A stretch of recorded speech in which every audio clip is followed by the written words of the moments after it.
That's better, okay. I know it's the last day. Everybody's got their bags packed. You're ready to go home unless you have one of those 30-hour flights. I'm very glad to be able to be here this morning and talk to you about Lockerbie. I'm going to do a 20-year investigation in less than an hour. So we're going to go through this real fast. But what I did, I actually wrote a book about the Lockerbie case. I thought it was after everything was done, the trial, the appeal, but there's currently another appeal going on, but it had nothing to do with when I wrote my book back in, it was published in 2006. And I'm going to give away 2 copies of it. And one of them is kind of cheating because I was trying to figure out how to do it. And I'm going to do it. I had a birthday yesterday, so I'm going to say that anyone, and I already know there is someone who has a birthday today, is going to get a copy of my book, and I'll sign it after I'm finished. Is she in here? I bumped into her out in the hallway. Maybe she didn't come back. Anybody have a birthday today? Anybody have one yesterday? Okay, forget about it. Anybody have one tomorrow? Who has a birthday close to today? August, what? 3rd. August 3rd. Anybody closer than August 3rd? What's yours? 9th? Anybody between the 3rd and the 9th? Going once, going twice? Okay, come and see me after we're done and we'll talk about that. As I immediately screw this up.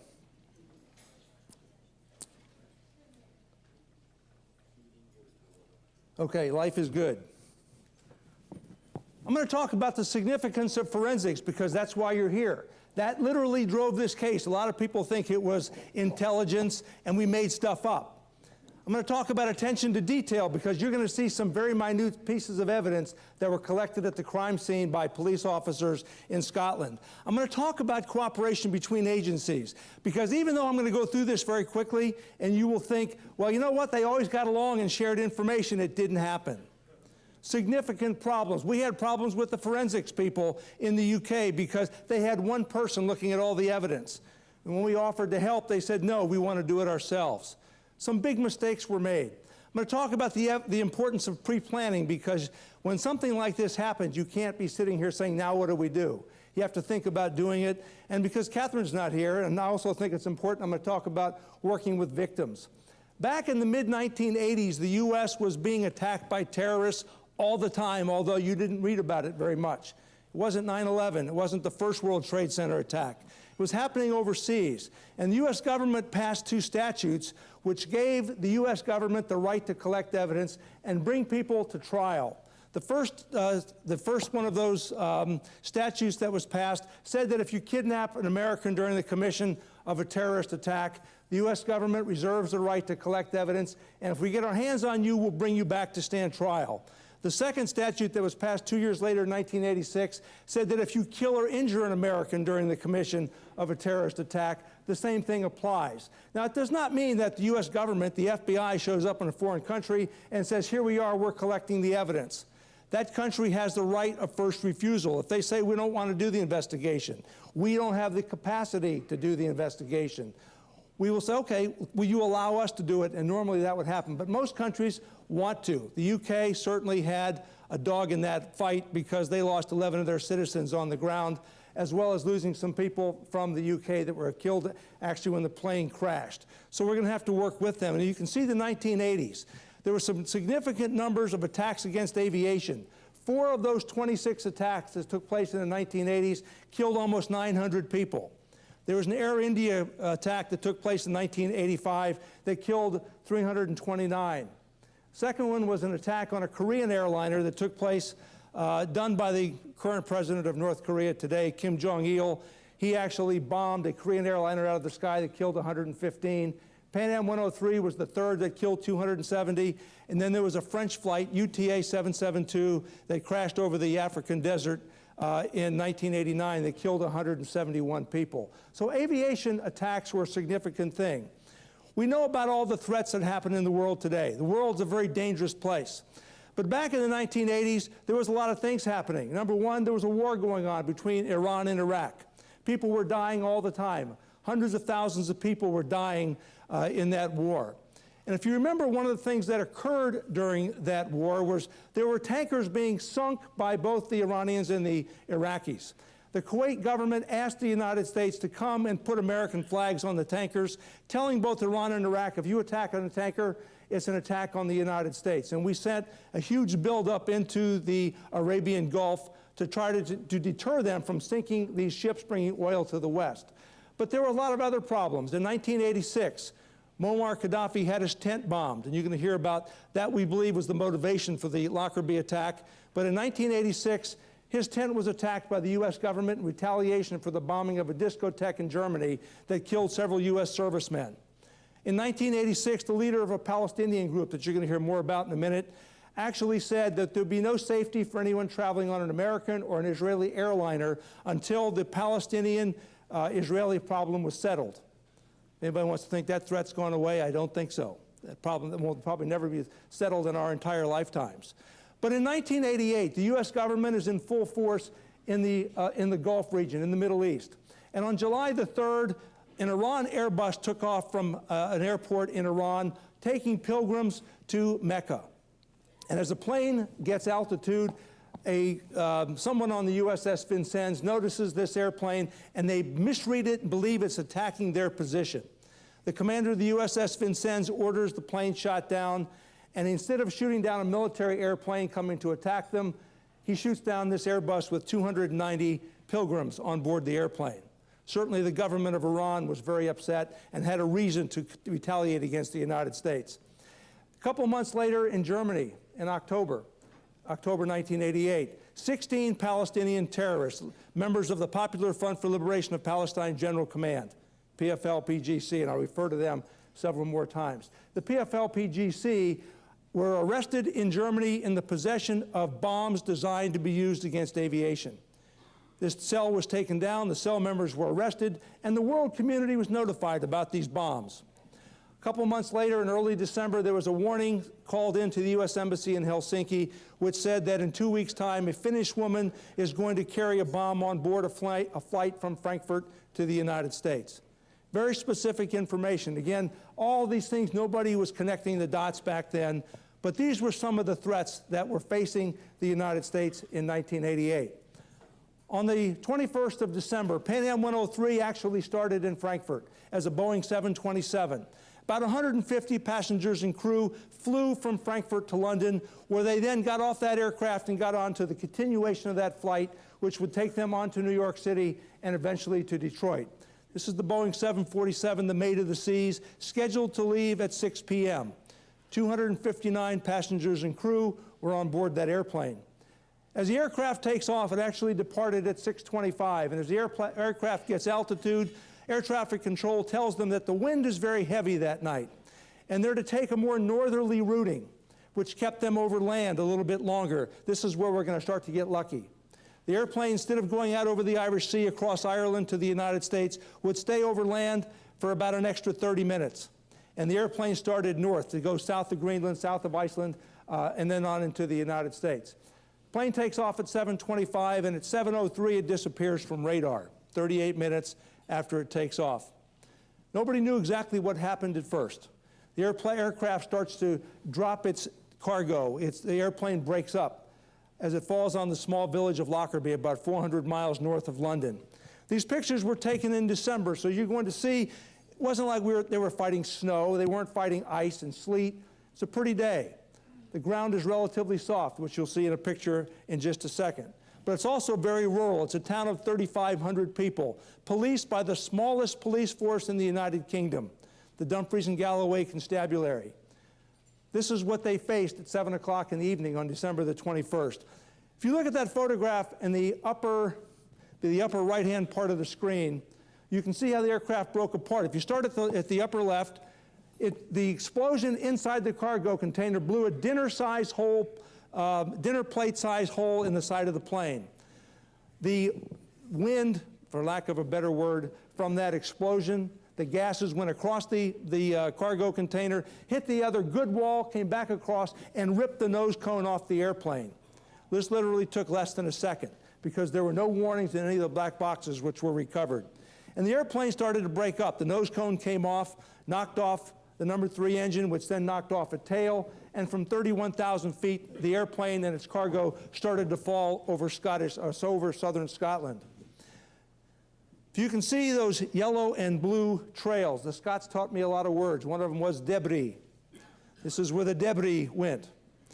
The wind is blowing from the west to the east, and the debris trails would eventually end up having evidence to be collected in a crime scene of over 1,400 square kilometers, 845 square miles. Think about what you do when you go to a crime scene. I would dare say most of them are a little bit smaller than that. This is what the police were faced with on the very first night.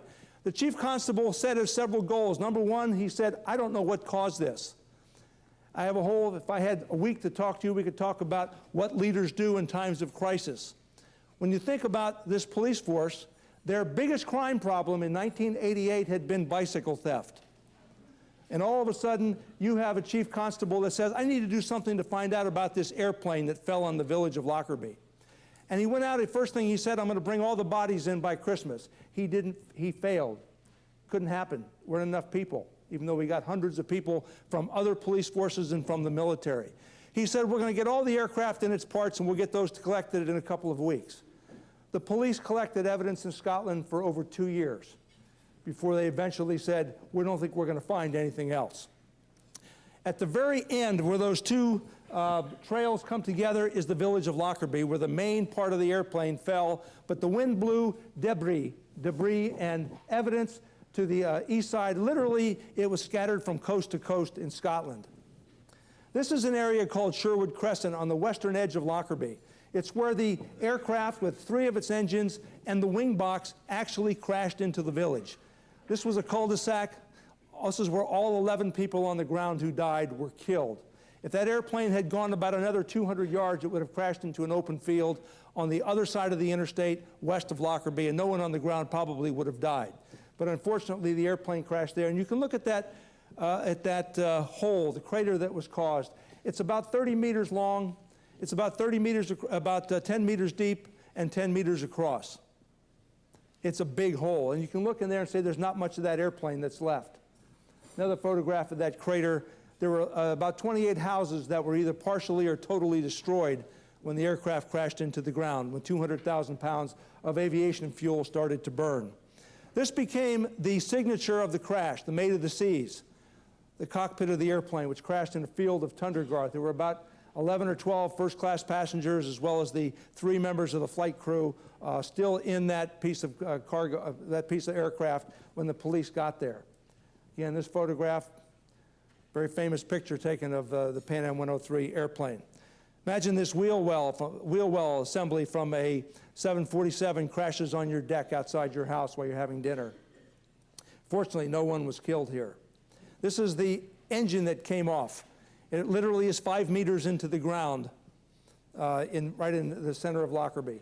This is an area called Rosebank, where the police had to collect evidence, and it's a 1-block square area surrounded by apartments. And inside this, they found 61 bodies, but you can see all the garbage, the things that came out of that aircraft as the airplane was coming to ground.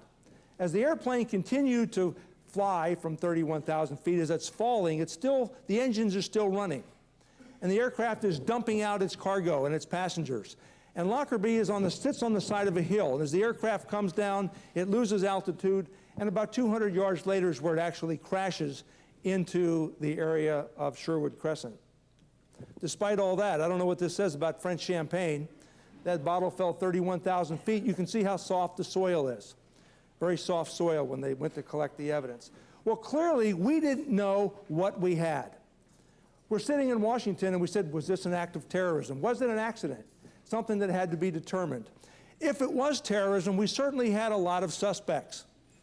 I'll actually start at the bottom, even though I'm going to talk about them in more detail. But the media immediately focused on that Palestinian cell in Germany because of the arrests in Frankfurt just 2 months before in the possession of bombs. And this aircraft had left from, this flight had left from Frankfurt. But we had a lot of suspects if, in fact, it was terrorism. Libya was a suspect. We had to think about them because of the U.S. attack on Tripoli in 1986. And then shortly after January 1st, when the media is focusing on the Palestinian group, an unknown man walks into the U.S. Embassy in Vienna, Austria, and leaves a letter for the ambassador which says, I see the media is focused on the PFLP-GC. I don't think they did it. And he describes a meeting that he went to in Tripoli in the middle of December 1988. And he describes it in great detail and describes who was there and gives us a lot of information. The only thing he doesn't give us is a name. And this letter goes into a file, but remember that, because the investigation hadn't even gotten started yet. We certainly thought Iran was a suspect because of the Iranians swearing that they're going to attack the United States because of the U.S. raid on Tripoli. You had the thought of the unwitting courier, someone carrying a bomb on the plane for someone else. You remember the question? Has anybody given you something to carry on the plane? There were several examples of aircraft that had either been blown up or had been stopped from being blown up with people, mostly women, carrying gifts from other people, taking them on the airplane. Khalid Jafar, one of two Middle Eastern names. You know, we have rushed to judgment. Everybody focused on him, including the media, particularly the media, because he had a Middle Eastern name. He became a suspect. At least in the media's mind, we looked at him in great detail. There were two American girls who had gone to a party the night before and met several Middle Eastern men. People focused on that, spent a lot of time looking at them because that's where a lot of these threats had come from. Certainly Abu Nidal. Abu Nidal liked airports and aviation. He'd been responsible for the attacks at the Rome and Vienna airport just a couple of years before. He attacked PanAm 73 in Karachi the year before. He liked aircrafts and aviation. This was the attack at the Vienna airport in December 1985. But we had to really think hard about the PFLP-GC, led by Ahmed Jibril, the man that made the threat in 1986, which said there'd be no safety for anybody traveling on an American or an Israeli airline until the Middle East situation is resolved. And the reason we thought about them was because of this radio. Somebody had a sense of humor. The name of that radio is a Toshiba bomb beat. This was a radio that was recovered by the BKA in Germany in October that had in it a barometric timer designed to be used against aviation. And this timer was actually, the thing would work. It was very, very accurate. And it also gave us some cause because it would literally go off about 30 minutes after the plane blew up, which led us to think, well, maybe it left from London.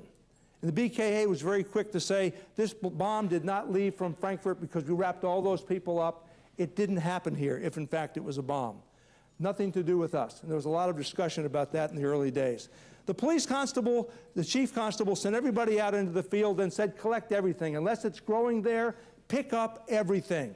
When we got to trial in 1999, 2000, 2001, we discovered what a problem it was for things that were not expertly documented. Significant problems because of people scratching things out and writing, let's change what this is. Is this evidence or is it debris? What is it? What do we call it when we put it into the evidence system? This became problems, but they did collect everything. They picked everything up in those 845 square miles. The day before Christmas, this piece of evidence was found, and what this was a piece of the framing for a cargo container. This piece of framing, if you can see, you saw that French champagne bottle, how it fell to earth, nothing happened. This piece of cargo, this piece of aluminum was the framing for a cargo bin. And you can see it's torn and ripped, and those black marks are actually the unconsumed particles of RDX and PETN. And I know nothing about explosives. I know, I'm not an expert in it, but I'm told that those are the things that make up Semtex, a Czech-made plastic explosive. We knew on December 24th we had a bombing. Don't have time to go into all the detail about what it took to get us to work with the Scottish police, but they agreed to allow us to assist them.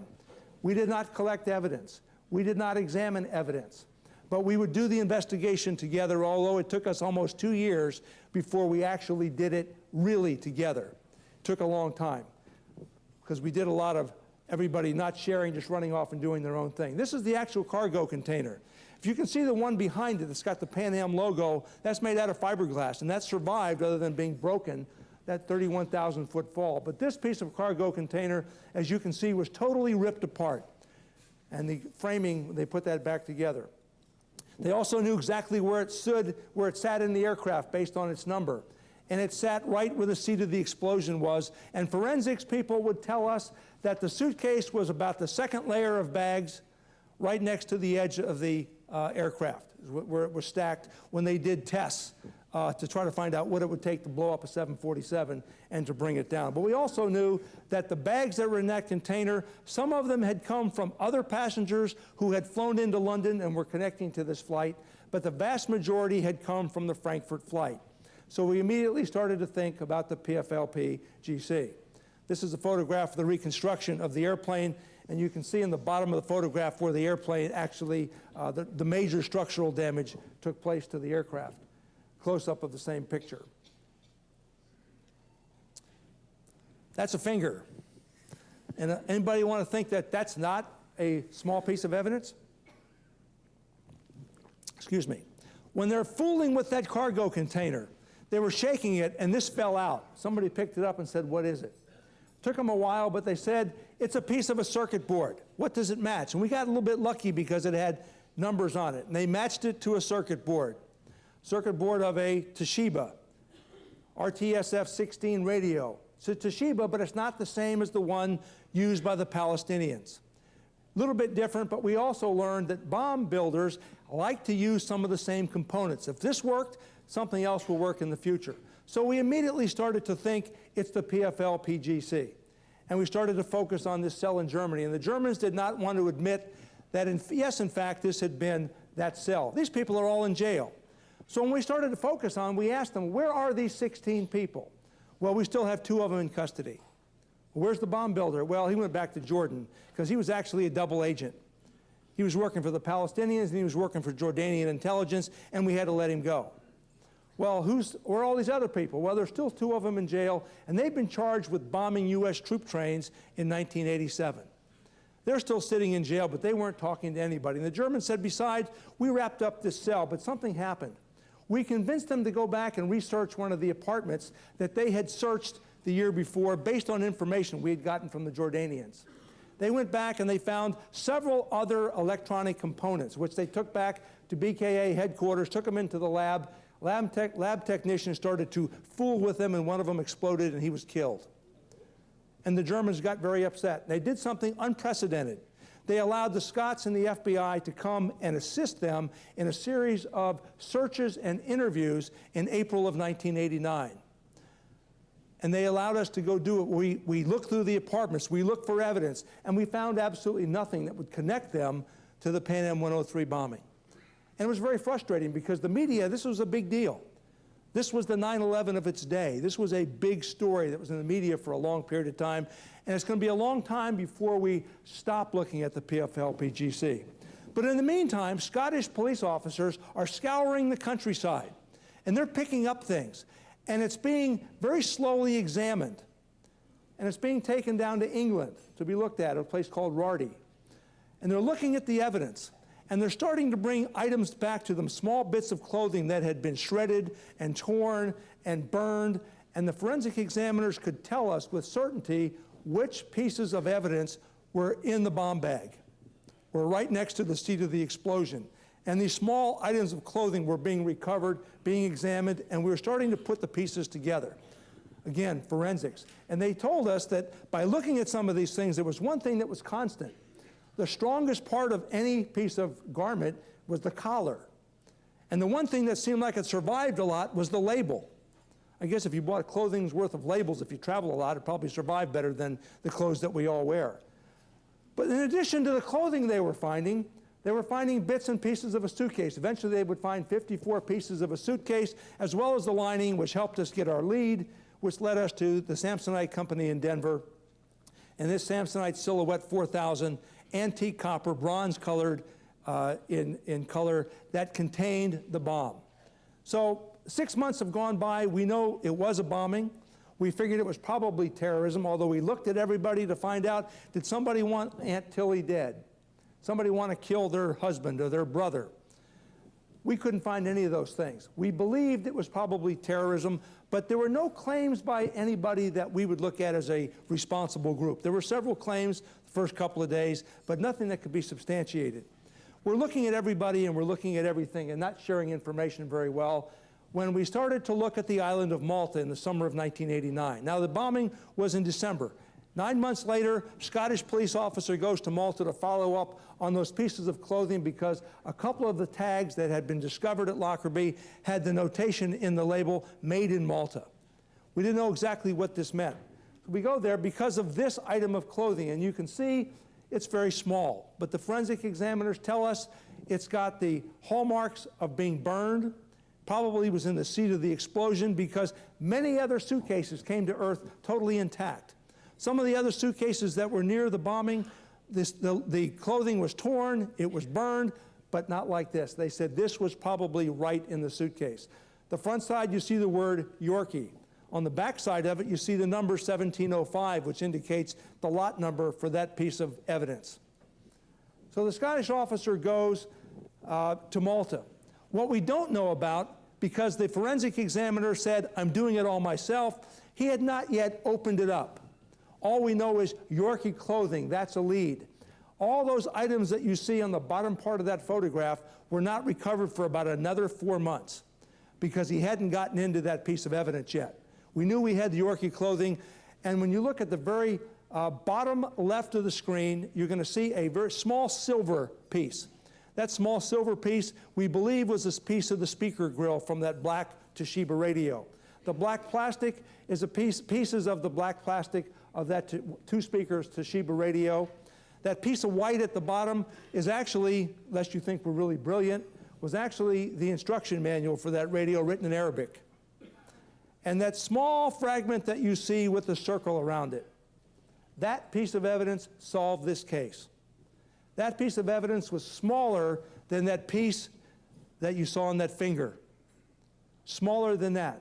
When I first saw that in the laboratory in London, the guy let me look at it under the lab director let me look at it under a microscope, and we walked away from it, and I said, please put that away, because if somebody sneezes, we'd have to do a crime scene search in your lab to find it again. It was that small. I was shocked at how small that piece of evidence was. But we're not going to find out about that for about 4 months. But I'll go back to that in a second. Scottish police officer goes to the Yorkie Clothing Company, and he gives us this receipt. And he said, on November the 18th, I sold a number of pieces of items, including lot number 1705, to Tony Gauci. Tony Gauci was a local businessman in Malta, which is a small island in the Mediterranean, south of Sicily, north of Tripoli, north of Libya. This is Tony Gauci's shop, Mary's house. Must have been taken at the time of the afternoon siesta. But Tony Gauci was the person that sold this. And Harry Bell, the police officer from Glasgow, goes and interviews him. He says, yes, that's my signature on that receipt. I bought all those clothes. And they show him lots of pictures. He doesn't have a lot of recollections about who he sold that to, but they showed him pictures of a lot of the clothing that had been found at Lockerbie with extensive blast damage. And the thing that jumped out at him was a fragment of fake Harris tweed. He said, I recognize that because I had that jacket in my shop for 5 years. I couldn't sell it. Malta's a temperate climate. Nobody wears wool here. And he said, I recognize that. He said, some guy came in here about a year ago, and he says he walked in, I don't remember the exact date, he came in, he tried it on, it fit, I gave him a good deal, and he bought it. But then he started to think, and he said, but he also bought a lot of other things. He bought baby clothes, and they had found a pair of baby's pajamas with a lamb's head on it. Extensive blast damage. All the things he was telling them were starting to match up. But he said, did you find an umbrella? And they hadn't examined all the umbrellas. So they immediately go back to Lockerbie and discover an umbrella sitting on the shelf with dozens of others which had extensive blast damage that the forensic examiner said were contained in the bomb suitcase. He said the man had a Libyan accent, and based on other things he told us, in September 1989, we established the date of the purchase as probably December 7th, 1988. That's when we said. He gives us a drawing. We sent an FBI artist to Malta to do the drawing. That picture on the left is the drawing done by the FBI artist. Because the BKA had a different system, they used a video. They did something called a video fit, supposed to be the same person. And we sent this out to a lot of intelligence agencies. Tell us who this person is, and we never got anything back. I know you can't read that. But in September, the same time we're finding out for the first time about this Scottish detective's trip to Malta, and the Scottish police are saying nobody should run off on their own, we should do it in coordination, but we're finding out about it for the first time. We get this document from the BKA. What it was a piece of evidence from Frankfurt Airport. There was a lady by the name of Bogomira Iraq who had worked at the airport. She comes to work the next morning after the bombing, and she said, you know, Frankfurt Airport has its own baggage retrieval system, its own computer system, and it wipes itself out after 72 hours. I'm going to print it off because it might be important. Nobody had ever asked for it. We didn't know it existed. The airlines had their own systems. We did not know that Frankfurt Airport had one. She prints it off, puts it in the bottom drawer of her desk, and forgets about it. Months later, she gives it to her boss. Her boss gives it to the BKA, and 9 months into the investigation, we get this printout. And after pouring through it, that one piece that's got the highlight through it, that is a computer printout which indicates that on December 21st, 1988, one bag had come from an Air Malta flight, KM 180, from Malta to Frankfurt, and it was transferred to PanAm 103. And we had no indications of anyone coming from Malta that day or any luggage coming from Malta that day to go to PanAm 103. All of a sudden, we have a bag. We have evidence that connects Malta to a bag on PanAm 103. Was it the bomb bag? We don't know that, but we now have physical evidence which ties shop being sold there. Now we have an airline notation. That small fragment I showed you a minute ago, not the one on the finger, but the one with the red circle around it. If you look at the very top of that, I'm not a forensics person. I got D's in biology, chemistry, and physics. So I didn't do very well. That was high school and college. I had to take one physical science course. I got a D. I got through it. I'm not a forensics guy. That's why I did investigation. At any rate, I'm talking about interviewing people in investigation. You do the real work. You find these things. If you look at the top fragment, that's the fragment that the Scots decided to tell us about because the forensic examiners had identified it for them. They tell us about it in January 1990, a year into the investigation. Police officer tells us about this, the Scottish senior investigating officer tells us about this piece of evidence, and he said, we don't know what this means, but it looks like a piece of circuit board. We don't know what it goes to. It doesn't have numbers. It doesn't look like anything that we have at Lockerbie or have seen before. We said, well, give us a photograph and we'll see if we can find out what it is. And they went, nope, we want to do it ourselves. We hadn't yet learned to work together. We're going to do it. So they spent 6 months. They ran all over the world. 17 countries, 55 companies. They show up at Quantico 6 months later. We had a meeting and they said, we give up. We have no clue. Take a photograph and see if you can figure it out. Took our forensics guy, Tom Thurman, 2 days to find out what it was. He knew where to go. He went to the CIA.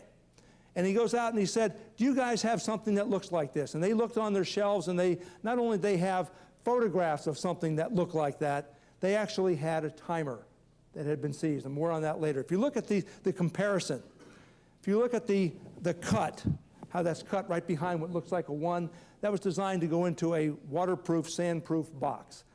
When we eventually found the person that made it, he actually said, this was mine. About 2 inches square was the actual timer. This is the one where the photograph was taken of this in Senegal.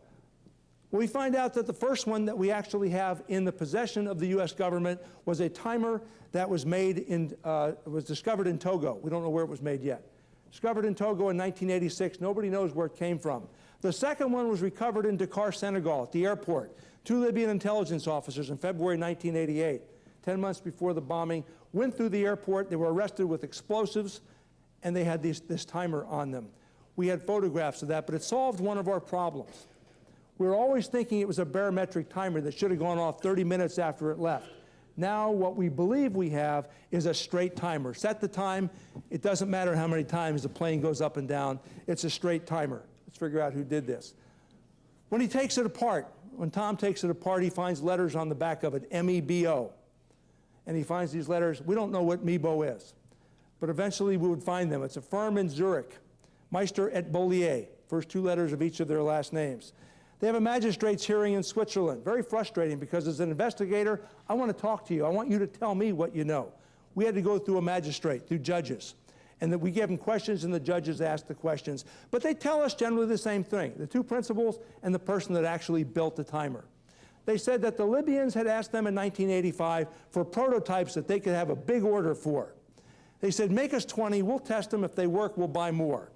First 5 were delivered by Mr. Bollier to Libyan People's Bureau in Berlin. The last 15 taken to Tripoli, delivered to Libyan officials in Tripoli in 1985 and 1986. And they tested some of them. And they looked at that PT35 as the fragment number for that small fragment, which looks like a 1 that had the circle around it. They positively identified it, but they also tell us that in December 1988, we got this rush telephone call from Tripoli saying, can you get us 40 more of those timers? He said, we didn't have them, we didn't deliver them, we couldn't come up with them quite that fast. In the meantime, we had gotten everybody together, intelligence and law enforcement agencies, and we said, hey guys, this isn't working. People smarter than me said, let's sit down and figure this out. We sat at a table in Washington and we all said, we need to share intelligence, law enforcement, we can help each other. We never got the forensics people to quite agree, because even though we wanted to send people from our lab, that one guy wanted to all do it by himself. But we at least got the intelligence and law enforcement agencies to collaborate, to share information on a real-time basis. They were starting to give us names of intelligence officers. We knew a lot. We had gone to Malta and we had computerized all of the immigration records, which were in shoe boxes. And we come up with names. One of them is a man by the name of McGrahi. We knew that he had been in Malta the day the clothing was purchased, but he had not been in Malta the 20th or 21st of December. We didn't have a photograph of him, so we couldn't show it to the shopkeeper. But we discovered during the magistrate's hearing that he had done business with Bollier. He had set up a front company in the Mibo premises in Zurich. We found some connections between the two of them. So he becomes a suspect. This is Lucca Airport in Malta, in Valletta, where we're going to allege that the bomb would leave on December the 21st. That process of computerizing those records was time-consuming and costly, but it's going to pay dividends, because one morning, another intelligence agency, now we're sharing, they call us and they said, we don't know who this guy is, but this man by the name of Ahmed Khalifa Abdus Samad, we think has connections to McGrahi. Who is he? And we never heard the name before. We discovered he was not in Malta the day the clothing was purchased, but he was in Malta the 20th and 21st of December. So we start to look at him. We bring Mr. Bollier, the principal of MIBO, to the United States, and he tells us a few things. He tells us a few more things about that trip to Libya in 1988 in December when they called him. He said, well, I actually went. I went to the local Walmart and I bought 40 Olympus timers, took them back to the shop, stamped MIBO's stickers on them, and jacked up the price 400%. And I took them to Tripoli and tried to pass them off, and they said, this is not what we need. These are junk. Besides, we already have what we need. And they sent him packing. He goes back and he said, I cannot believe that you found a fragment of my timer at the crime scene in Lockerbie. I thought the reason that you contacted me was because of the letter I dropped off to the U.S. Embassy in Vienna in 1989. You've heard that before, right? All of a sudden, we didn't have a clue because we didn't know who he was. We had nothing to follow up with him. All of a sudden, we've got a clue connecting him. He tried to get us on the right track in 1989. He looks at this drawing of the person that bought the clothing and he said, hey, you know, that guy looks like McGrahi. Well, at the same time, we're now getting international cooperation. We got another intelligence service to give us this photograph from his passport. And we took that photograph to Mr. Gauci, and he looks at the pictures and he says, the shopkeeper, of all the pictures you show me, if this guy was a little bit older, this is the guy that bought the clothes. We thought perhaps we had a pretty good thing going, but we also know we could not connect McGrahi to the 20th and 21st of December. But two things are going to be important when we get to our indictment. Mr. McGrahi, if you look at the very bottom of that first segment of that, we're going to allege that he is Ahmed Khalifa Abdus Samad, which we're going to prove in a minute. And he's also, look what his job is in the very bottom. He's the chief of aviation security for Libyan Arab Airlines. He's like their head of TSA. Pretty bad when you think he's involved in the process. Remember Mr. Ahmed Khalifa Abdus Samad? We've got information he's in Malta the 20th and 21st of December. Looking at his immigration records, he stayed at the Holiday Inn. And they get the records of the Holiday Inn, and the Holiday Inn records show a couple things that are important. Shows up top, Libyan Arab Airlines, he got the employee discount. Even though he says he works for the AH company, McGrahi's front company in Tripoli, in Zurich, was the ABH company. But he's in room 518. But the most significant thing he leaves is his passport number. Libyan passport number 233351. That is actually written in this document, but he also makes a phone call the next morning, December 21st, 7:11 a.m. He calls this man, Lamine Khalifa Fima. And if you can see what his job is at the very bottom, he's the station manager for Libyan Arab Airlines in Malta. So we start to look into Mr. FEMA, but we discovered something that was kind of bad. He had left his employment in October 1988. He wasn't working at the airport anymore. So we go to a man that he'd gone into business with, a local Maltese man, who said, I've got my diary from 1988. I'll bring it to the office tomorrow. And he looks in there and he has a notation for December the 20th. Mr. FEMA came to my house. He and Mr. Megrahi came from Tripoli. It was Mr. Megrahi's first visit to my house.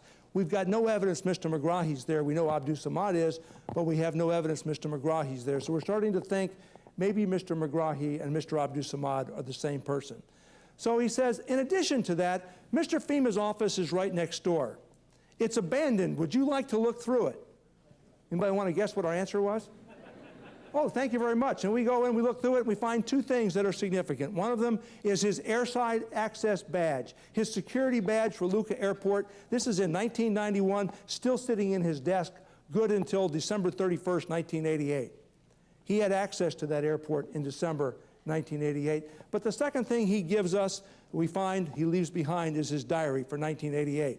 I was at Quantico on Tuesday and had a police officer from Iraq. I always like to have somebody else can read Arabic, read this to me. That last bullet written in black says, Mr. Abdul Basit is coming from Zurich. Obviously it hadn't happened yet because it was that day. But he's got okay written on two things. One of them has to do with his car. The second one's down at the very bottom. One word written in English, it says, get tags from the Air Malta airline to give to Abdul Basit Abdus Salam. Get luggage tags. And you're going to see how he tried to explain that. At the same time, we get a man named Majid who defects, former Libyan intelligence officer, not high level, but he'd actually worked at Lucca Airport. He'd worked for Megrahi and FEMA. He comes there and we interview him for 2 weeks. And he tells us some things that are very significant. He says, Mr. Megrahi is a member of the JSO, the Jamahiriya Security Organization. He's a Libyan agent. He said that Semtex was kept in Mr. FEMA's desk at the Air Malta, at the Libyan Arab Airlines office. I don't know why an aviation official needs plastic explosive in his desk. He said that Saeed Rashid, who we find out later is a high Libyan official, is the president of the Electric General Company, had bought most of those black radios because about 200,000 were made. The vast majority were bought by Libyans, vast majority by him. He had inquired with Majid in 1986 after the US raid, is it possible to get a bag on a British or an American airliner leaving Malta? This is what he's suggesting. And then he also tells us he sees FEMA and Megrahi at the Lucca Airport in October, November, December 1988 with a large brown suitcase. When we showed him photo spreads, he picks out the Samsonite Silhouette 4000. He said they didn't have the exact date, but they went and got into FEMA's car, which had been purchased on December the 14th, 1988. So we made an assumption it was probably taken, he probably saw this December 20th in the evening. The indictment comes out, and it's very simple. And it says Megrahi buys the clothes on the 7th. On the night of the 20th, Megrahi and FEMA fly into Malta, Megrahi using the Abdus Samad alias. They fly into Malta. They go visit the Maltese man. They split up. One goes to the apartment. The other one goes to the hotel. The next morning, the call is made. They come together. And at 9:52, the bomb bag with the stolen tag makes its way to Frankfurt and then on to the United States, to London, and then on to toward the United States. If you looked at the aviation guide for 1988, the routing that you would take to come to America from Valletta would be KM 180, PanAm 103 from Frankfurt. That's the way you'd be routed by any travel agent. The bomb arrives and by the way, 30 minutes later, Mr. Megrahi leaves to go back to Tripoli. Bag goes to Frankfurt, arrives at 12:41. That computer printout is made shortly after 1 o'clock when the bag is coming through their aviation system. It goes to the plane, leaves at 4:19, arrives London at 5:40. Flight leaves at 6 o'clock, actually gets off the ground at 6:25, and the plane explodes at 6:25. We have joint indictments, but in November 1991, right after the indictments, you're going to see what both Mr. FEMA and Mr. Megrahi had to say to acquit themselves. This is World News Tonight with Peter Jennings. Good evening. We begin tonight with the bombing of PanAm Flight 103. 2 weeks after charging that the government of Libya was behind the bombing 3 years ago over Lockerbie, Scotland, the U.S. and Britain today have demanded that Libya accept responsibility and hand over for trial the 2 men who were specifically indicted. In Libya, Colonel Gaddafi insists that his government has been unfairly accused. And ABC's Pierre Salinger is the only reporter to interview the two men who are charged with killing 270 people. Abdul Basit al-Megrahi is accused of being the mastermind of the PanAm 103 bombing, but he vigorously denies it. You accuse me falsely. The American indictment said Megrahi was the chief of security for Libyan Arab Airlines. Megrahi said he was just a dispatcher and that he was not on the island of Malta on the crucial day of December 21st, 1988, as the indictment charged. That was the day when a suitcase containing a bomb was allegedly put on an Air Malta flight to Frankfurt and then transferred to PanAm 103. In 20 of December or 21 or at that time, I wasn't there, believe me. I was here in Tripoli with my family. He showed us a passport with a stamp indicating he was in Malta on another important date, December 7th, when the indictment says he went to this store and bought clothes and an umbrella that were later found in the wreckage of PanAm 103. Believe me, I didn't go to any shop there, and even what they said, umbrella. No, even umbrella. What are you doing with umbrella? Megrahi said he had been in Malta many times on business, and so many people knew him that it would have been impossible for him to use a false passport, as the U.S. indictment alleges. He denies any involvement in Libyan intelligence, particularly any role in ordering timing devices to be used with explosives. If you give me a timer now, I can't recognize if it is timer or something like this, you see, unless you tell me this is a timer. U.S. authorities are relying on the diary belonging to the second Libyan suspect, Al-Amin Khalifa Fima. It is alleged that Fima wrote a reminder to himself to obtain Air Malta baggage tags. Tags, the indictment says, were stolen and used to label the suitcase that exploded. I worked for the airlines. Those tags are readily available on the counter. Anybody can pick them up. Fima, who also worked for the Libyan airline, also denies any role in the bombing. U.S. and British authorities claim they have a lot of evidence, including eyewitness identification, that implicates the two men. Early 1992, the UN put sanctions on Libya. You heard what Mr. Megrahi said. I'm not an intelligence officer. I was not in Malta. I don't know who Abdul Samad is. I don't know what Mibo is. I don't know any of those things. I know nothing. But finally, Gaddafi agrees he's going to turn them over because the sanctions were hurting. He decides to have the trial. They're turned over to the Dutch, the UN, eventually the Scots, and they had a Scottish court sitting in the Netherlands at Camp Van Zeist, an old U.S. military base. And here's where Catherine Terman makes a significant contribution. She was then the director of the Office for Victims of Crime in Washington for the Justice Department, and she made a decision that she was going to help the victims because we had not done a very good job of working with them. Working with victims, trying to keep them on our side. She arranged for the victims' families, no matter their nationality, not just Americans, 189 Americans on that plane. Anybody that's there could send two family members for a week, full expenses of the Crime Victims Fund to go to the trial. She also arranged for closed-circuit television to New York, to Washington, to Lockerbie, and to London, so that families could actually go sit and watch it if they couldn't make it and end up in Camp Van Zeist. They're surrendered in 1999. They put together this elaborate courtroom with the screen that's going to come down and block witnesses because we're going to have defectors, we're going to have CIA agents. First time in history, MI5 agents are going to testify. It's okay to let the bad guys see them, but let's not let everybody else. The Scots sent down judges, 3 of them. This trial is supposed to last 3 years. And you see the reason that they actually sent 4 judges, because the average age of these guys is about 104. And somebody decided we better send a 4th judge. He was only 97. We'll send the 4th judge to sit there in case one of them croaks during this 3-year trial. So the trial is going to start in 2000. This is who's going to hear the judgment. The trial starts in 2000, but there's a couple things that you haven't heard yet. Recognize that photograph? Mr. Megrahi. When the Scots went to Tripoli, the U.S. government didn't go. We had no diplomatic relations with the Libyans. The Scots go to Tripoli, they go to the passport office, and they said, we want to see the records for Mr. Abdul Samad. Megrahi's and Fima's were normal.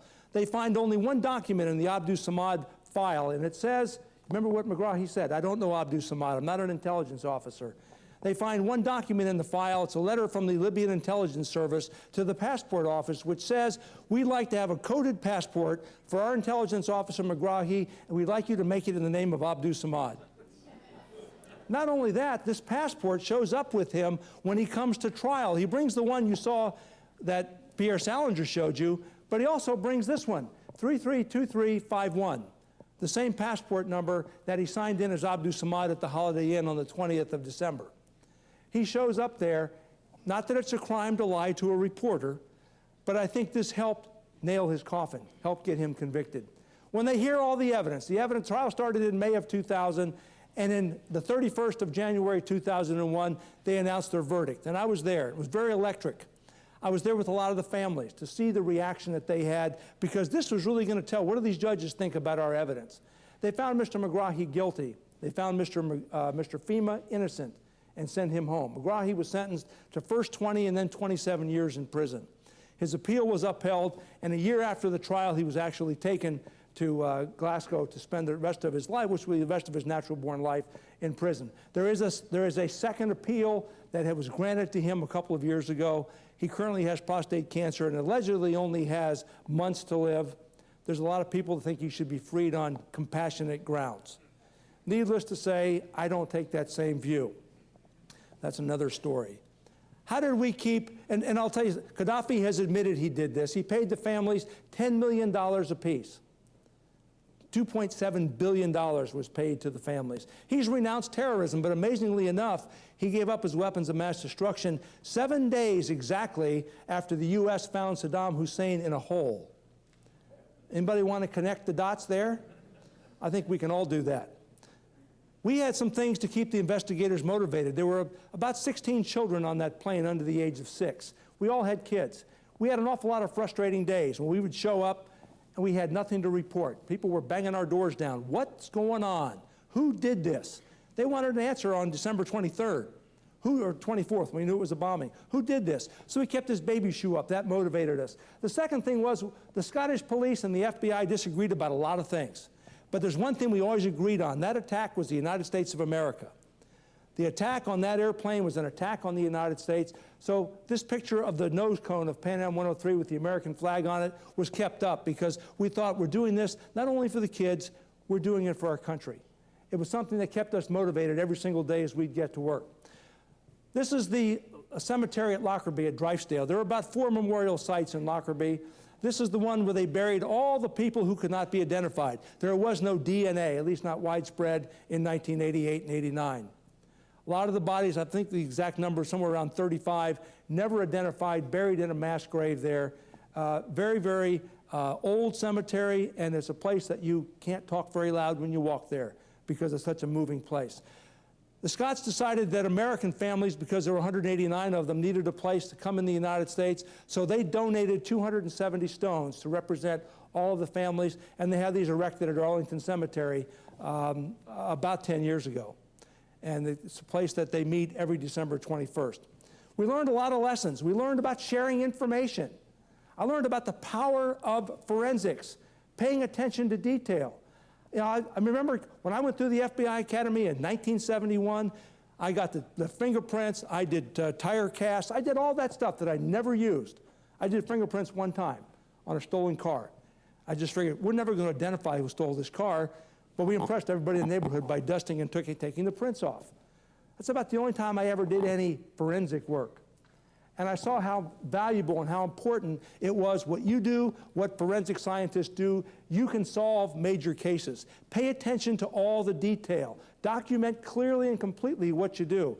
You have to be tenacious. Doing an investigation that's going to last 3 or took almost about 12 years to get to trial, that's a long time. You've got to have tenacity. You got to motivate people. Sometimes you get a major case, you have to deal with motivating people. And last one certainly is dealing with victims. They can hurt you and they can help you. I don't think we need to share every bit of information with them, but there's probably a lot more information that we could have shared with them because I saw the big difference between what the FBI did and what the Scottish police did.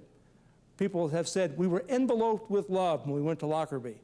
The Scots wouldn't tell them anything about the investigation, but they did everything else. When the evidence went back to them, it wasn't sent by FedEx. They would wash and iron all the clothing that was not evidentiary, put it in a suitcase, and a Scottish police officer hand-carried it to their door. That meant something to these people. They will always have a soft spot in their heart for the Scottish police, something they don't necessarily have for the CIA, the State Department. The FBI is not too bad. They thought we were probably okay, but they still didn't think that most entities of our government really supported them when it came time to do this case. I'm a little bit of a whore. I'm not selling my book, but I thought I'd put that up there anyway. This only took an hour. My book took me a year to write, took me a year to get the FBI to approve it, and a year to find a publisher. And it's probably sold 12 copies, but that's another story. But if you're looking for it, it's on Amazon.com. If you ever need to contact me for any reason, I know I've really cut it short, and what I think I will do for questions is, I know you've got something in this room next. I can go out in the hallway. I'd be happy to answer questions. Thank you for what you do. It's very important. I know you come from all over the globe. I appreciate what you do because it's very important, because we can't let particularly terrorists win. We have to make sure we find out who did these things and they are punished for their crimes. But feel free to call me, send me an email if you have a question. I'd be happy to answer it. Thank you for your time and attention, and I hope you all have a safe trip home.